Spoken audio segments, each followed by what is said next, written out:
दोस्तों नमस्कार, ये है मार्गदर्शन फॉर सिविल सर्विसेज। मैं अनुराग चौधरी। दोस्तों घटना चक्र सामान्य अध्ययन पूर्वावलोकन श्रृंखला के अंतर्गत इस वीडियो में प्रस्तुत है भारतीय राज्य व्यवस्था एवं शासन से संबंधित महत्वपूर्ण प्रश्न जो आपके आगामी परीक्षाओं के लिए बहुत ही उपयोगी है। इस वीडियो में हम उच्च न्यायालय और अधीनस्थ न्यायालयों से संबंधित सभी महत्वपूर्ण प्रश्नों को कवर करेंगे। तो आइए शुरू करते हैं आज का वीडियो। पहला प्रश्न है दोस्तों, निम्नलिखित में से भारत में एक उच्च न्यायालय के बारे में क्या सही नहीं है। पहला है कि द्वितीय अपील उच्च न्यायालय के अपील क्षेत्राधिकार में है। उच्च न्यायालय के प्रत्येक न्यायाधीश की नियुक्ति राष्ट्रपति करता है। उच्च न्यायालय के न्यायाधीशों की नियुक्ति राज्यपाल करता है। और ऑप्शन डी है आपका, उच्च न्यायालय लोकहितवाद से संबंधित आवेदन स्वीकार कर सकता है। तो आपसे पूछा गया है कि भारत में एक उच्च न्यायालय के बारे में क्या सही नहीं है, तो ऑप्शन सी आपका सही नहीं है, क्योंकि उच्च न्यायालय के न्यायाधीशों की नियुक्ति राज्यपाल के द्वारा नहीं बल्कि राष्ट्रपति के द्वारा की जाती है। और आप जान लीजिए, भारतीय संविधान के अनुच्छेद 217 के अनुसार उच्च न्यायालय के मुख्य न्यायमूर्ति और अन्य न्यायाधीशों की नियुक्ति राष्ट्रपति द्वारा की जाती है। इसके लिए भारत के मुख्य न्यायमूर्ति से, उस राज्य के राज्यपाल से और मुख्य न्यायमूर्ति से भिन्न किसी न्यायाधीश की नियुक्ति की दशा में उस उच्च न्यायालय के मुख्य न्यायमूर्ति से परामर्श के पश्चात राष्ट्रपति अपने हस्ताक्षर और मुद्रा सहित अधिपत्र द्वारा उच्च न्यायालय के प्रत्येक न्यायाधीश को नियुक्त करता है। अगला प्रश्न है दोस्तों, कार्यकारी न्यायाधीशों की नियुक्ति की जाती है उच्चतम न्यायालय, जिला न्यायालय, उच्च न्यायालय या फिर ए और बी दोनों में। तो आपको बताना है कि कार्यकारी न्यायाधीशों की नियुक्ति कहाँ की जाती है। तो सही उत्तर है दोस्तों, कार्यकारी न्यायाधीशों की नियुक्ति उच्च न्यायालय में की जाती है। ऑप्शन सी आपका सही उत्तर है। आप जान लीजिए, अनुच्छेद 224 के तहत उच्च न्यायालयों में अपर यानी एडिशनल और कार्यकारी यानी एक्टिंग न्यायाधीशों की नियुक्ति का प्रावधान है। अनुच्छेद 224(1) के अनुसार यदि किसी उच्च न्यायालय के कार्य में किसी अस्थायी वृद्धि के कारण या उसमें कार्य के बकाया होने के कारण राष्ट्रपति को ये प्रतीत होता है कि उस न्यायालय के न्यायाधीशों की संख्या को तत्समय बढ़ा देना चाहिए, तो राष्ट्रपति सम्यक रूप से अर्हित व्यक्तियों को 2 वर्ष से अनधिक की ऐसी अवधि के लिए जो वो निर्दिष्ट करे उस न्यायालय का अपर न्यायाधीश नियुक्त कर सकेगा। और अनुच्छेद 224(2) के अनुसार जब किसी उच्च न्यायालय का मुख्य न्यायमूर्ति से भिन्न कोई न्यायाधीश अनुपस्थिति के कारण या अन्य कारण से अपने पद के कर्तव्यों के पालन करने में असमर्थ है या मुख्य न्यायमूर्ति के रूप में अस्थायी रूप से कार्य करने के लिए नियुक्त किया जाता है, तब राष्ट्रपति सम्यक रूप से अर्हित किसी व्यक्ति को तब तक के लिए उस न्यायालय के न्यायाधीश के रूप में कार्य करने के लिए नियुक्त कर सकेगा जब तक अस्थायी न्यायाधीश अपने कर्तव्यों को फिर से नहीं संभाल लेता है। और अनुच्छेद 224(3) के अनुसार उच्च न्यायालय के ऊपर अपर या कार्यकारी न्यायाधीश के रूप में नियुक्त कोई व्यक्ति 62 वर्ष की आयु प्राप्त कर लेने के पश्चात पद धारण नहीं करेगा। और अनुच्छेद 127 के तहत उच्चतम न्यायालय में तदर्थ यानी एडहॉक न्यायाधीशों की नियुक्ति का प्रावधान है। अगला प्रश्न है दोस्तों, उच्च न्यायालय में न्यायाधीशों के वेतन और भत्ते दिए जाते हैं कहाँ से। तो उत्तर है, उच्च न्यायालय में न्यायाधीशों के वेतन और भत्ते राज्य की समेकित निधि से दिए जाते हैं। और आप जान लीजिए, संविधान के अनुच्छेद 203 घ के अनुसार उच्च न्यायालय के न्यायाधीशों के वेतन और भत्ते राज्य की संचित निधि से दिए जाते हैं। अनुच्छेद 112(3) घ 3 के तहत इन्हें पेंशन भारत सरकार की संचित निधि से दी जाती है, जबकि वेतन और भत्ते जो हैं वो राज्य की संचित निधि से दिया जाता है। अगला प्रश्न है दोस्तों, उच्च न्यायालय के सेवानिवृत्त जज को पेंशन कहाँ से दी जाती है। तो याद रखिएगा, भारत के संचित निधि से। लेकिन उच्च न्यायालय के न्यायाधीशों के वेतन और भत्ते वो राज्य की संचित निधि से दिया जाता है, जबकि उच्च न्यायालय के सेवानिवृत्त जज को पेंशन भारत की संचित निधि से दिया जाता है। अगला प्रश्न है दोस्तों, उच्च न्यायालय के न्यायमूर्ति के सेवानिवृत्ति की आयु कितनी है। तो आप जानते हैं 62 वर्ष है। उच्च न्यायालय के न्यायमूर्ति की सेवानिवृत्ति की आयु 62 वर्ष है। संविधान के अनुच्छेद 217(1) में 15वें संविधान संशोधन 1963 पहले ये 60 वर्ष थी, उसके द्वारा उम्र सीमा निर्धारित की गई है। और उच्च न्यायालय के न्यायाधीशों की सेवानिवृत्ति की आयु 62 से 65 वर्ष करने के लिए 114वां संविधान संशोधन विधेयक लोकसभा में 2010 में प्रस्तुत किया गया था, लेकिन तत्कालीन 15वीं लोकसभा में 2012 में विघटित होने के साथ ये व्यपगत हो गया गया और दिसंबर 2019 में पी विल्सन द्वारा इसी संदर्भ में गैर सरकारी संविधान संशोधन विधेयक राज्यसभा में प्रस्तुत किया गया था। अगला प्रश्न है, निम्नलिखित कथनों पर विचार कीजिए। पहला है कि भारत में 25 उच्च न्यायालय है। दूसरा है पंजाब, हरियाणा और केंद्र शासित प्रदेश चंडीगढ़ का एक ही सामूहिक उच्च न्यायालय है। तीसरा है कि राष्ट्रीय राजधानी क्षेत्र दिल्ली का स्वयं का उच्च न्यायालय है। तो उपर्युक्त कथनों में कौन से सही हैं? तो आप जान लीजिए, सही उत्तर हो जाएगा तीनों ही कथन आपके सही हैं। और कैसे, आप देख लीजिए, उच्च न्यायालय राज्य के दोस्तों न्यायिक प्रशासन का उच्चतम स्तंभ होता है। वर्तमान में भारत में उच्च न्यायालयों की संख्या 25 है। मार्च 2013 में पूर्वोत्तर राज्यों की 3 राज्यों मणिपुर, मेघालय और त्रिपुरा में नए उच्च न्यायालयों की स्थापना की गई। 1 जनवरी 2019 से तेलंगाना और आंध्र प्रदेश के लिए पृथक पृथक उच्च न्यायालय अस्तित्व में आए और 1966 में पंजाब उच्च न्यायालय को बदलकर पंजाब और हरियाणा उच्च न्यायालय किया गया, जो पंजाब, हरियाणा और केंद्र शासित प्रदेश चंडीगढ़ का साझा उच्च न्यायालय है। और संघ राज्य क्षेत्रों में दिल्ली का अपना एकल क्षेत्राधिकार वाला उच्च न्यायालय है। अगला प्रश्न है, भारत में उच्च न्यायालयों के संबंध में निम्नलिखित कथनों पर विचार कीजिए। पहला कथन है कि देश में 18 उच्च न्यायालय हैं, गलत है। उसमें से 3 का क्षेत्राधिकार एक राज्य से अधिक है, गलत है। और किसी भी संघ राज्य क्षेत्र का अपना उच्च न्यायालय नहीं है, ये भी गलत है। और उच्च न्यायालय के न्यायाधीश 62 वर्ष की उम्र तक पद धारित करते हैं, तो ये आपका सही है। केवल और केवल 4, ऑप्शन डी आपका सही उत्तर हो जाएगा।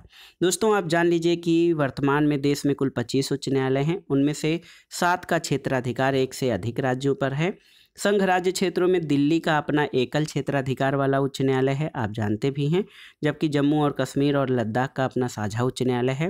पंजाब और हरियाणा उच्च न्यायालय भी पंजाब और हरियाणा राज्यों तथा संघ राज्य क्षेत्र चंडीगढ़ का साझा उच्च न्यायालय है। और हाईकोर्ट के न्यायाधीश 62 वर्ष तक अपना पद धारण कर सकते हैं, इसलिए केवल कथन 4 आपका सही है। अगला प्रश्न है दोस्तों, वर्तमान में भारत में न्यायालयों की संख्या या भारत में उच्च न्यायालयों की संख्या कितनी है, आपसे पूछा गया है।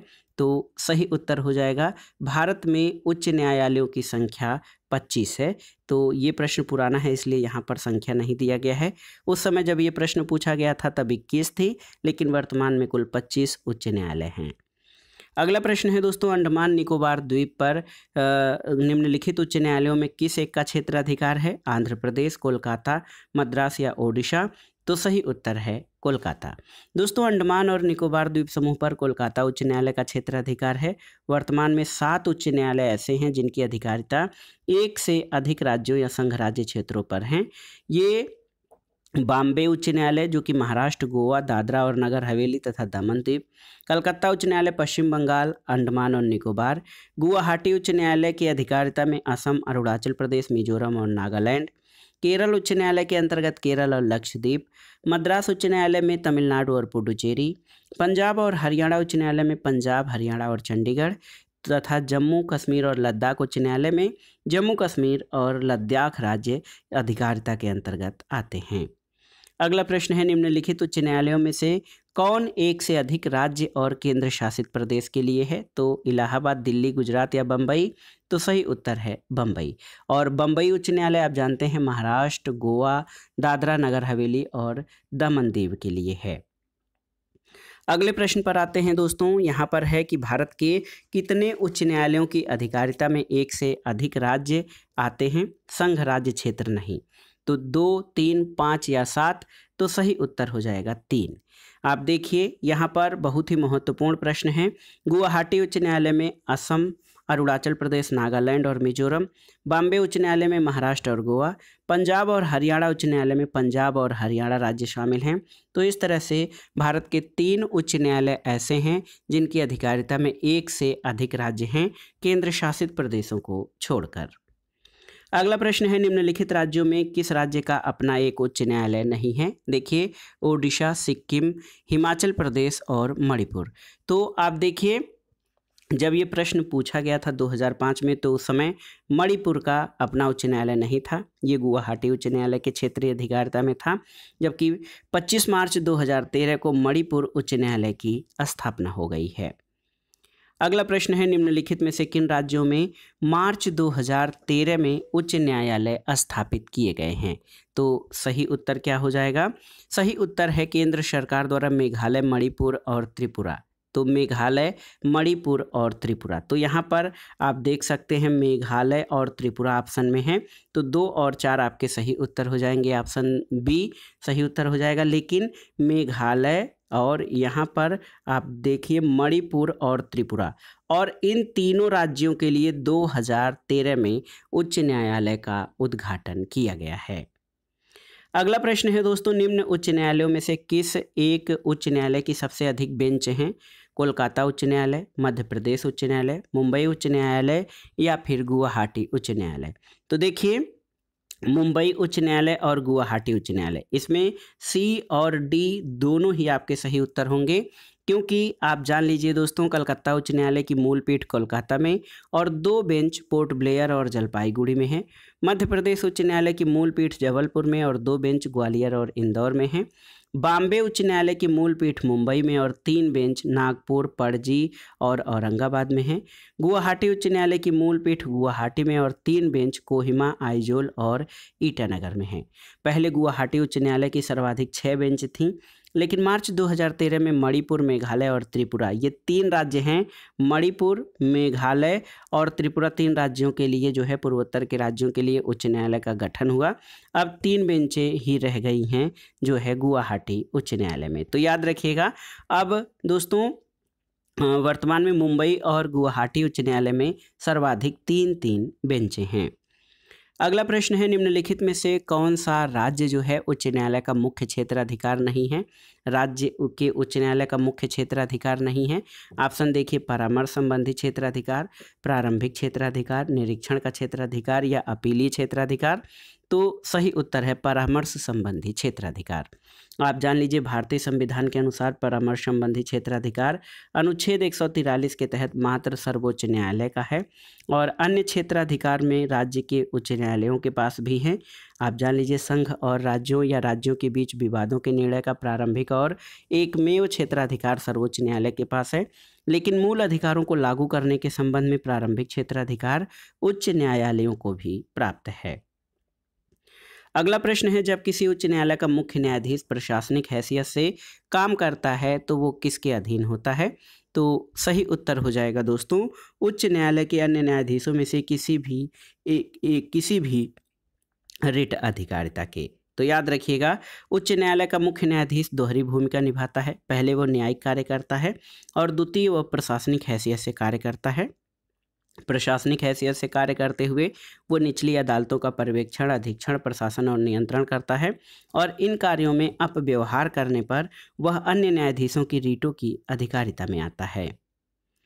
अगला प्रश्न है दोस्तों, यहाँ पर देखिए, एक उच्च अधिकार प्राप्त न्यायालय द्वारा उत्प्रेषण रिट जारी की जाती है। तो उत्प्रेषण के बारे में आप जानते हैं कि उत्प्रेषण रिट अधीनस्थ न्यायालय को जो कि वह पुनरीक्षण हेतु मामले विशेष की कार्रवाई का अभिलेख उन्हें हस्तांतरित कर दे। तो आप जान लीजिए उत्प्रेषण किसे कहते हैं। तो एक उच्च अधिकार प्राप्त न्यायालय द्वारा एक अधीनस्थ न्यायालय को उत्प्रेषण रिट जारी की जाती है कि वो पुनरीक्षण यानी रिव्यू के लिए मामले विशेष की कार्रवाई का अभिलेख उन्हें हस्तांतरित कर दे, और यदि अधीनस्थ न्यायालय ने अपने अधिकार क्षेत्र से बाहर निर्णय दे दिया है तो ऊपरी न्यायालय उत्प्रेषण रिट के द्वारा निचले न्यायालय के निर्णय को रद्द कर देता है और मामले को अपने पास लेकर पुनः सुनवाई करता है। विकल्प बी में प्रतिषेध, विकल्प सी में अधिकार परीक्षा और विकल्प डी बंदी प्रत्यक्षीकरण रिट से संबंधित हैं। तो आप जान लीजिए प्रतिषेध क्या है।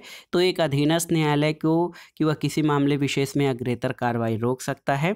सी है कि एक अधिकारी को वह पद विशेष पर पद पर बने रहने पे अधिकार को बताए तो उसे अधिकार परीक्षा कहते हैं। और एक पब्लिक अथॉरिटी को कि वह किसी को बंधक बनाए व्यक्ति को उस न्यायालय के समक्ष 24 घंटे में प्रस्तुत करे, इसे बंदी प्रत्यक्षीकरण कहा जाता है।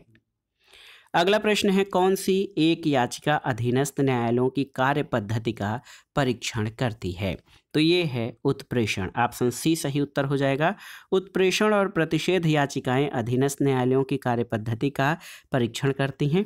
जब अधीनस्थ न्यायालय अपने अधिकार क्षेत्र से बाहर किसी विषय पर सुनवाई करता है तो ऊपरी न्यायालय प्रतिषेध याचिका के द्वारा मामले को अपने पास मंगा लेता है।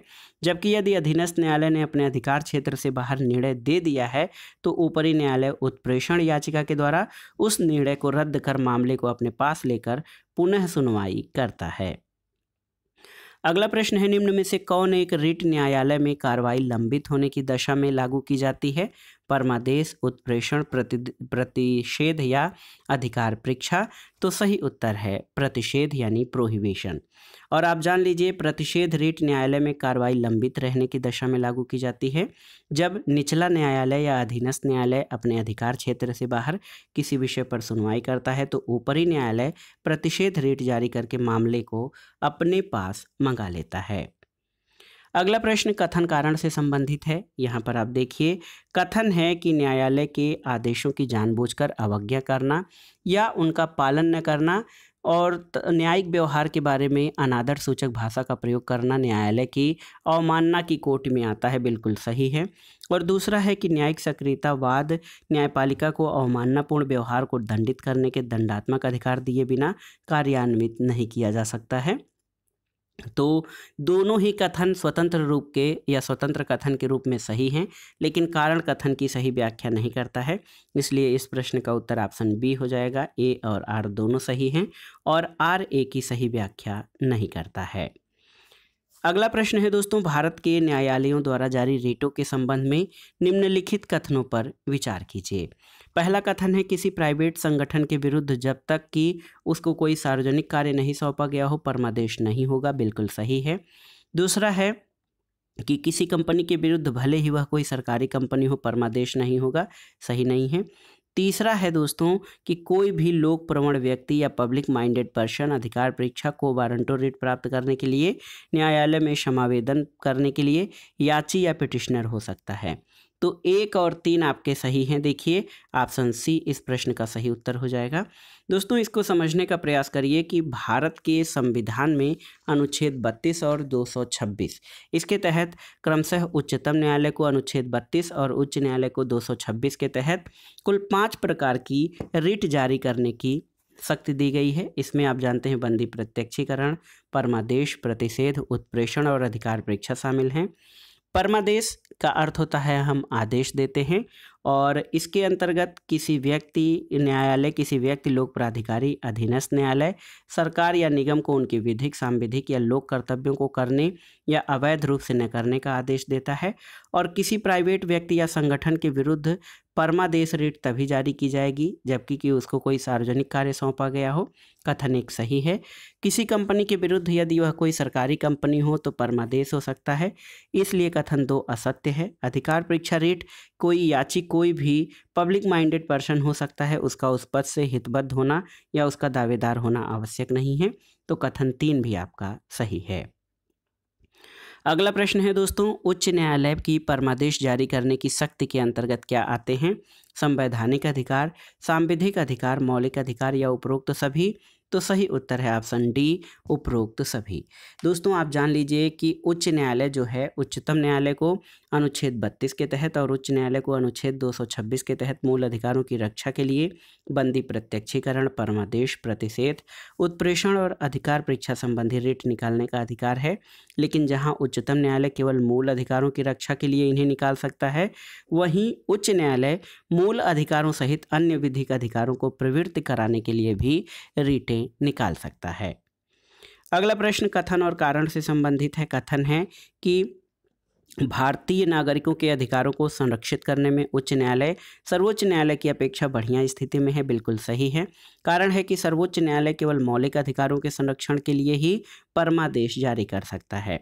तो दोस्तों यहाँ पर अभी अभी आपने पढ़ा है कि उच्च न्यायालय को जो है मूल अधिकारों के संरक्षण या भारतीय नागरिकों के अधिकारों के संरक्षण में उच्चतम न्यायालय से अधिक शक्तियां प्राप्त हैं। तो ए और आर दोनों सही हैं और आर ए की सही व्याख्या करता है। संविधान के अनुच्छेद 32 के तहत सर्वोच्च न्यायालय मौलिक अधिकारों के संरक्षण के लिए ही परमादेश जारी कर सकता है, जबकि अनुच्छेद 226 के तहत उच्च न्यायालय मौलिक अधिकारों को प्रवर्तित कराने के साथ साथ अन्य किसी प्रयोजन से भी रिट जारी कर सकता है। साथ ही उच्च न्यायालय अधीनस्थ न्यायालयों के पर्यवेक्षण के द्वारा भी भारतीय नागरिकों के अधिकारों का संरक्षण करने में समर्थ है। इस प्रकार कथन और कारण दोनों सही हैं। कारण कथन की सही व्याख्या करता है। अगला प्रश्न है दोस्तों, निम्नलिखित कथनों पर विचार कीजिए। पहला कथन है आपका महत्वपूर्ण प्रश्न है कि भारत में उच्च न्यायालय के न्यायाधीश को हटाने के लिए रीति उच्चतम न्यायालय के न्यायाधीश को हटाने की रीति के समान है, तो बिल्कुल सही है।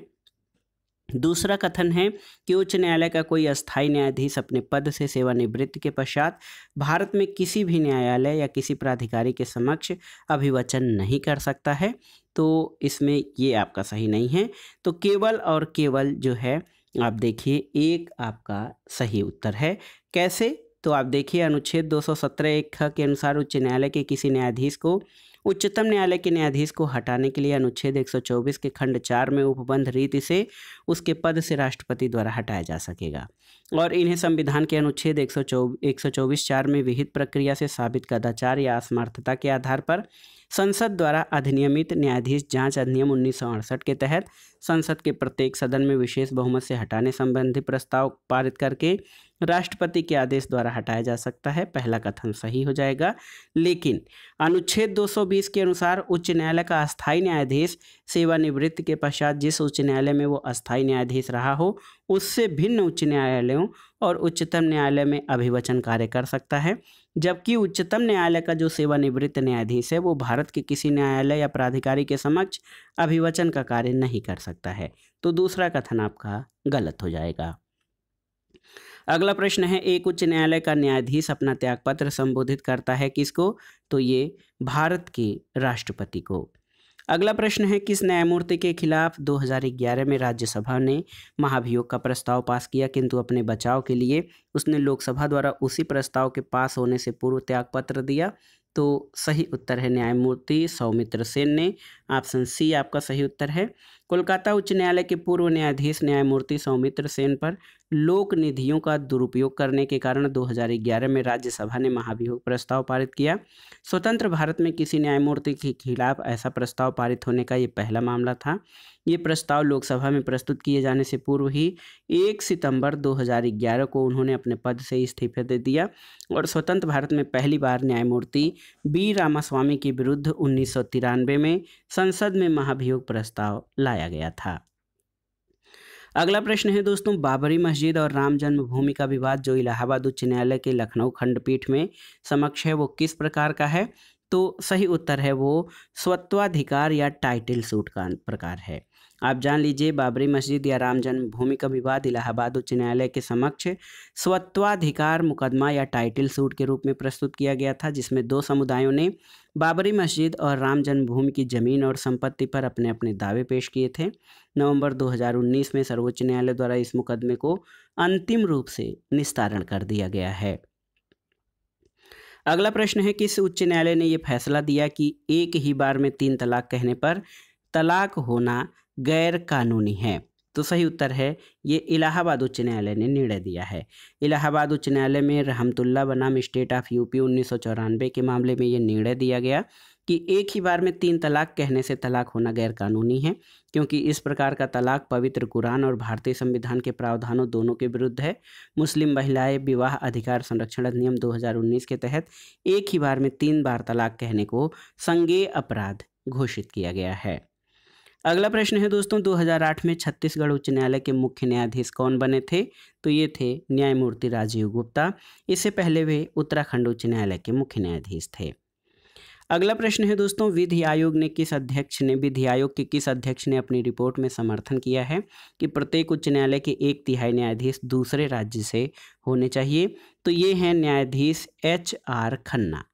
HR खन्ना न्यायमूर्ति जो हैं वो 8वें विधि आयोग के अध्यक्ष रहे और इनकी 80वीं रिपोर्ट न्यायाधीशों की नियुक्ति के तरीके में उच्च न्यायालय के 1/3 न्यायाधीश दूसरे राज्य से होने की सिफारिश की गई है।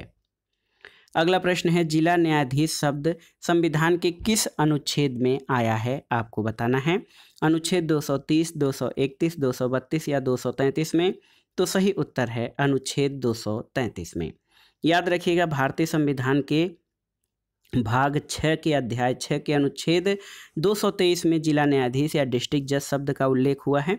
इसके अंतर्गत जिला न्यायाधीशों की नियुक्ति का प्रावधान है। अनुच्छेद 230 उच्च न्यायालयों की अधिकारिता के संघ राज्य क्षेत्रों पर विस्तार से और अनुच्छेद 231 दो या अधिक राज्यों के लिए एक ही उच्च न्यायालय की स्थापना से संबंधित है, जबकि अनुच्छेद 232 का 7वें संविधान संशोधन अधिनियम 1956 के द्वारा निरसन कर दिया गया है। अनुच्छेद 233 के अतिरिक्त अनुच्छेद 233 क, 234, 235, 236 में भी जिला न्यायाधीश जो है शब्द का उल्लेख हुआ है। अगले प्रश्न पर आते हैं दोस्तों, ये है भारत के संविधान के अनुसार जिला न्यायाधीश अभिव्यक्ति के अंतर्गत शामिल नहीं होगा कौन? तो मुख्य प्रेसिडेंसी मजिस्ट्रेट, सेशन न्यायाधीश, अधिकरण न्यायाधीश या फिर लघुवाद न्यायालय का मुख्य न्यायाधीश। तो इसमें अधिकरण न्यायाधीश दोस्तों ये जिला न्यायाधीश अभिव्यक्ति के अंतर्गत शामिल नहीं है। और कैसे? तो आप जान लीजिए अनुच्छेद 236 के अनुसार जिला न्यायाधीश अभिव्यक्ति के अंतर्गत नगर सिविल न्यायालय का न्यायाधीश, अपर जिला न्यायाधीश, संयुक्त जिला न्यायाधीश, सहायक जिला न्यायाधीश, लघुवाद न्यायालय का मुख्य न्यायाधीश, मुख्य प्रेसिडेंसी मजिस्ट्रेट, अपर मुख्य प्रेसिडेंसी मजिस्ट्रेट, सेशन न्यायाधीश, अपर सेशन न्यायाधीश और सहायक सेशन न्यायाधीश शामिल हैं। अधिकरण न्यायाधीश इसमें शामिल नहीं हैं। अगला प्रश्न कथन और कारण से संबंधित है। कथन है कि जिला न्यायाधीश जिले का सबसे बड़ा न्यायिक अधिकारी होता है, बिल्कुल सही है। और कारण है जिला न्यायाधीश के पास न्यायिक और प्रशासनिक दोनों प्रकार की शक्तियां होती हैं। उनके पास जिले के अन्य सभी अधीनस्थ न्यायालय के ऊपर पर्यवेक्षी शक्ति भी होती है। तो बिल्कुल सही, कथन और कारण दोनों सही हैं और कारण कथन की सही व्याख्या भी करता है।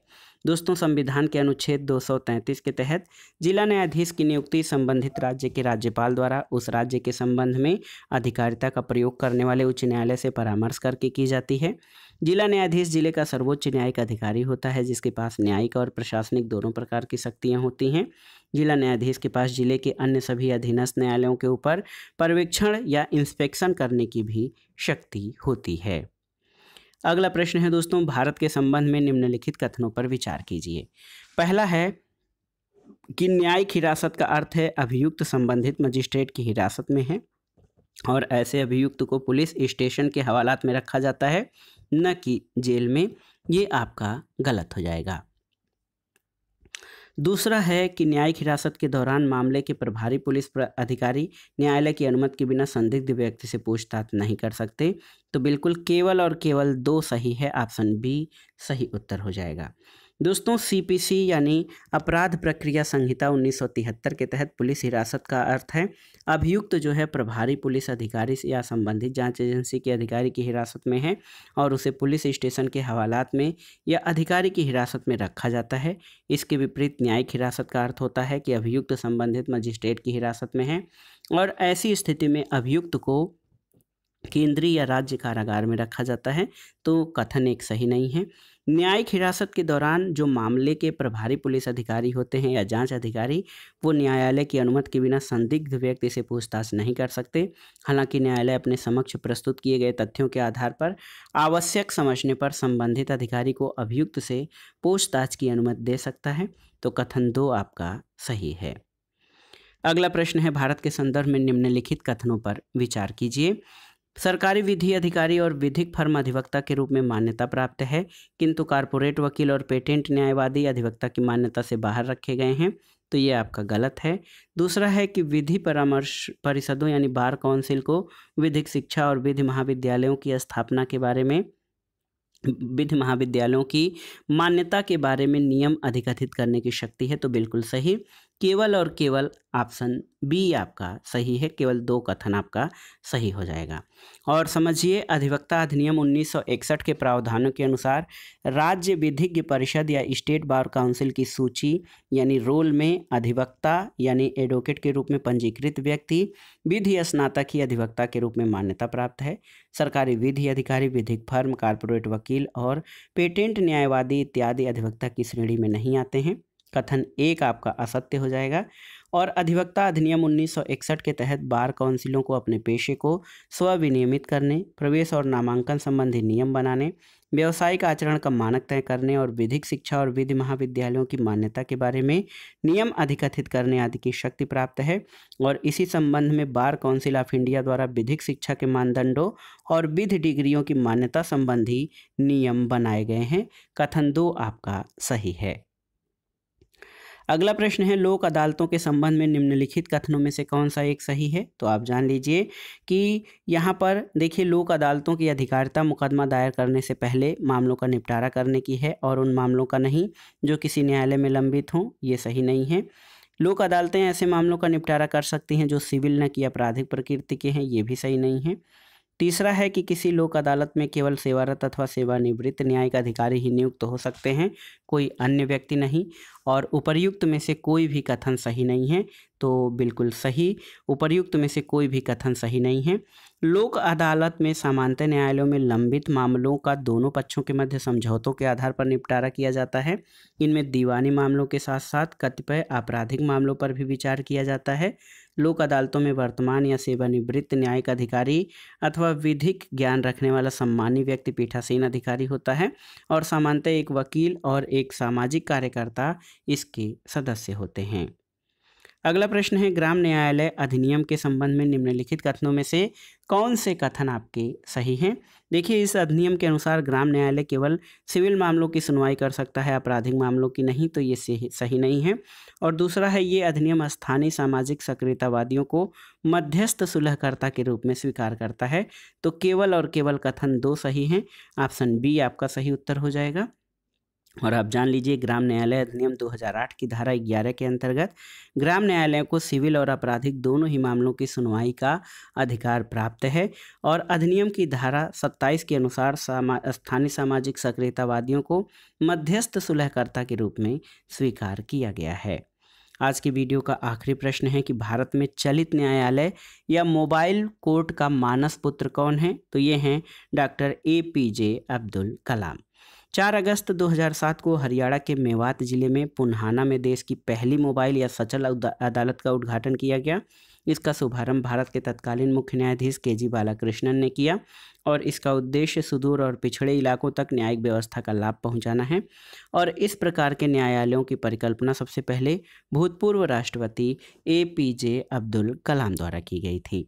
तो दोस्तों, ये था आज का वीडियो। घटना चक्र सामान्य अध्ययन पूर्वावलोकन श्रृंखला के अंतर्गत भारतीय राज्य व्यवस्था एवं शासन से संबंधित महत्वपूर्ण प्रश्न।